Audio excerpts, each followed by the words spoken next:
Vores godhjertede politikere vil gøre os danskere en tjeneste. De kan se, at folket har det lidt hårdt og stramt rent økonomisk. Derfor har de fundet på den her geniale idé. Hvorfor ikke bare fjerne chokoladeafgiften? For der er ikke noget, vi danskere hellere vil, end at købe billigere chokolade. Jeg ved ikke, om der sidder nogle rationelle voksne derude og tænker, yes, prøv her, medmindre du er et barn, der hedder Mohammed og er 8 år gammel, så er der ikke nogen grund til at juble. Hvis du er et barn, fair nok, ja, børn, de tænker jo, yes, nu kan jeg købe mere chokolade for mine lommepenge. Men os som voksne, hvordan skulle det gøre det nemmere for dig, Fatima, at købe mad til dine børn? Fordi æg, mælk, laks, kylling osv., det bliver jo ikke ramt af den her chokoladeafgift. Men her er, hvor problemet rigtigt ligger. Det er, i Danmark, så har vi altså et stigende problem med overvægt. Og hvis ikke du var klar over det, så er over 50% af alle voksne i Danmark, de er overvægtige. Cirka 19% af alle voksne danskere i Danmark, de er svært overvægtige. 10-13% af alle børn og unge i Danmark er overvægtige, og det er ret bekymrende. Og vi kan ikke komme udenom, at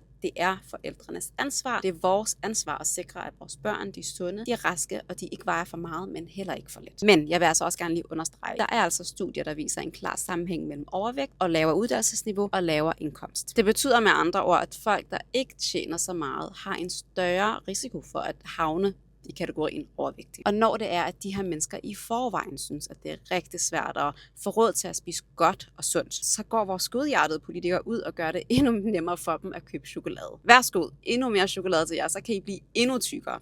Fordi hvis der er noget, der er billigt, det er fast food, det er sukker, og det er lige præcis det, som vi ikke skal gøre billigere. Hvis politikerne oprigtigt var godhjertet og tænkte på os, så havde de altså gjort det billigere for os at købe æg, kød, grøntsager, noget, der gavner vores krop, noget, der giver os energi, noget, der giver os proteiner, gode fedtstoffer, fibre osv.